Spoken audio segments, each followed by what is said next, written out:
Guys, welcome back to another episode of Atlas Survival Shelters. Look where I'm at. I'm in an old rise and nest bunker that flooded, that is in bad shape and need of repair. So the owner of the shelter called me and asked me to replace the air system, fix the stairs, because the stairs look like that. And as you can tell, they're all zigzaggy. And the guy walks with 2 canes, so you can't do that. And of course, the rest of the bunker flooded and everything's rusted out. So let me show you what I'm going to do to this bunker before I do it. Poor guy here, he's down to 2 canes now, but he cannot get down a staircase with zigzag steps. It's just impossible. He just physically can't do it. So what I'm going to have to do to this rise and nest bunker, how old is this? About 6 years, right? Probably. About 6 years old. It's not holding up too good, so he wants me to replace the hatch. He wants me to replace the stairs. He wants me to replace or fix this escape hatch that they put on here that has no attenuation for gamma radiation. And he wants me to get rid of these PVC air pipes that are now covered by leaves. So they put the 2 air pipes together, and it's just not how I would ever do a shelter or recommend anybody do it. What we're going to try to do is make this thing better, kind of like one of the Atlas survival shelter staircases that you see here. So let me go down inside and see what all I'm going to deal with. It's tricky to go down here. It's very steep. And the shelter's only about 30 inches underground, I think. But very steep here, and of course he can't get down here. So this shelter is in really bad shape. It's all rusted. It smells of mildew now. He's got lights working in here. So there's the overpressure blast valve with the Ryzen X logo in here. But, and of course, that signature plastic air thing with that little motor inside it. But what happened to this bunker is it flooded, and it rusted all the steel, and it looks like crud. And there's a light in here. That's nice. We actually got some lights. Look at that, he got the power working in here. So, that's good. So, they put him in a bunker with 1 battery. I guess that's the shower. There's the propane water heater that they notoriously have put in a lot of almost all their bunkers. I don't think they do it anymore, but that's one right there. And of course, if that thing leaks and somebody hits a spark, you know it can happen. Holy! That's right, kaboom. It's one of their toilets. And the steel in here is a pretty light gauge. And it just is all rusted up. So I've got to tear all this stuff out. I'm gonna have to come in here and sandblast. We're going to have to repaint. We're going to have to maybe do some wiring, because it's wired for DC, not AC. I think he came in here and wired it for AC, though. Are these lights that you put in? Yes. Okay, so these are not the lights that came from Rise and S. Okay, the lights from Rise and S are basically DC trailer lights. And he put in AC power in here, so this is why I got some lights in here right now. But we're gonna have to put on a Swiss-made NB serial filtration system. So we'll end up cutting that. We'll end up cutting this over here. We'll mount that little Atlas Texas logo over here, and we'll put a VA40 from Lunar here. As far as this door goes, that's the basic door that Rise and S puts on their shelters. It's not a gas tight door. It's just a security door, and this one here looks to be 3/16 of an inch thick, not a 1/4 inch. Just in case you've never seen my channel before, this is the standard door that Atlas Survival Shelters puts on all its bunkers. We can't get one of these on his bunker because he just doesn't have the room for it. So he's gonna be stuck with that standard rise and S door. And of course, the steps are horribly all rusted and very steep. But yeah, you can tell he put on some AC wiring in here. But as far as the sinks go and the counters, I'm not gonna really do much. I'm just gonna blast this, I'm gonna paint it up.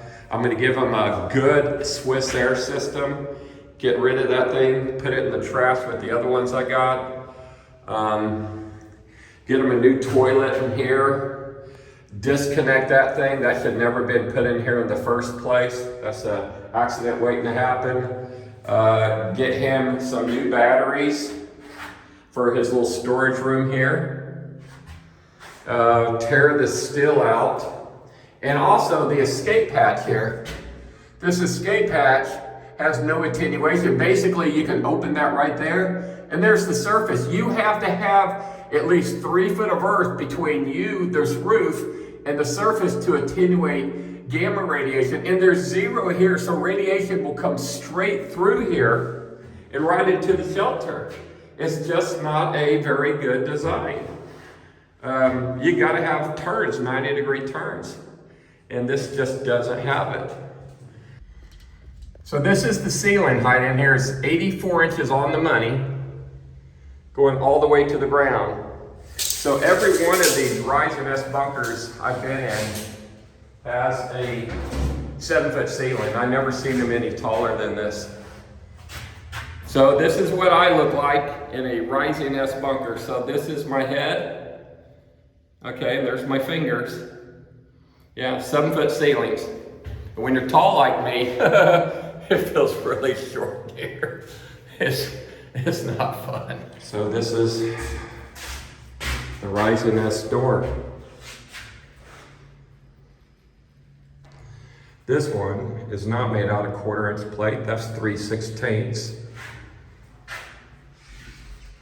It has this little thing here, this little 5/16 rod.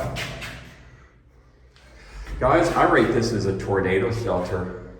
I mean, this will work fine for a tornado, but to take a tornado shelter and then put in that thing right there with that little DC motor inside it and to offer it as a fallout shelter, I don't think is honest. So as far as air pipes go, the plastic air pipe's gonna come from this corner, and it's gonna come from right above the staircase here, and then it goes all the way over to that shed over there, and then they put them close together. So we gotta separate them because you can't have air coming out and air coming in together. So it's gonna take me probably a week here to do all this work, but we're gonna give it hell. So if you wonder why the shelter flooded, it had a cheap shower head supplied by the manufacturer, and there was no cutoff on the wall. So when this cheap shower head finally gave way, all the water just sprayed into the bunker through the fitting on the shower, and it flooded it. So that's what happened. Usually they leak or they flood around the welding, but this one actually just came through the shower head. You believe that? That's why you got to use a good shower head with a cutoff. So what I'm thinking about doing is, because he's got the bad leg, as you can tell, and 2 canes, we're gonna extend the staircase. So we're gonna put on an all brand new staircase with a new hatch. I'm gonna have to leave the door, I guess, possibly because it opens in, there's no mudroom, unless I do an extended mudroom and then the door can open out, but it would take a lot of work. I'm gonna have to put a stop in there for that escape over there, like I did that other rise and S bunker I did in Texas a few months ago. And then we're gonna have to dig up to get those plastic air pipes out of here. I'm trying to determine how deep this shelter is underground. It only looks like it's maybe 2 feet because there's no dirt around the hatch. But I think they're measured 30 inches from the hatch to the top. If you have a foot of concrete and 1.5 feet of dirt, is that enough? Not technically. It's got to be 3 feet of compacted earth or 2 foot of solid concrete. And this is the solar panel that he was counting on, that they installed to basically give enough power to that battery. And of course the sun is over there, so it's not even picking up any sun. Of course, there's a cistern that's on the outside because they don't have built-in water tanks like the Atlas shelters, so he had to put this big 2,200 gallon cistern outside to supply water down in the bunker. But these air pipes, oh, if the air system even worked properly, that'd be bad, because you'd have CO2 coming out, then going back in through the air pipe. That's not good. This hatch on this thing, it's just paper thin, and maybe 1/8 inch steel. Yeah. But that's basically a hatch for a tornado shelter. It's not going to stop any bullets. It's not really high security. It just basically has the tornado shelter latch on it. And on the inside, it has these little things right here. So, yeah, so that's just used for tornado shelters. So. Okay, the shock's not working. So I'm trying to close this thing and lock it, but this handle is not even working it. So I'm turning it. It's not doing anything. So this won't even lock. It would lock from the inside because I can turn that back. But no, yeah, just gonna have to keep it pressed down. That's all we can do until it's fixed.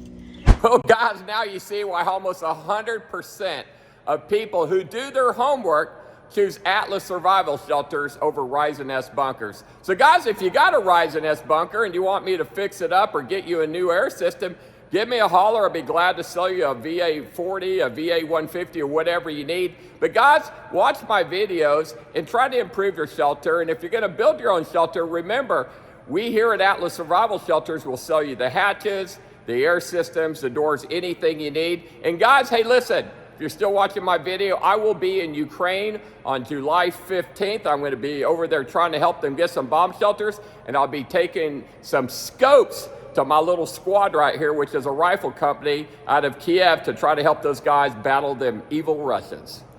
Що там, бойці? Слава Україні! Героям слава!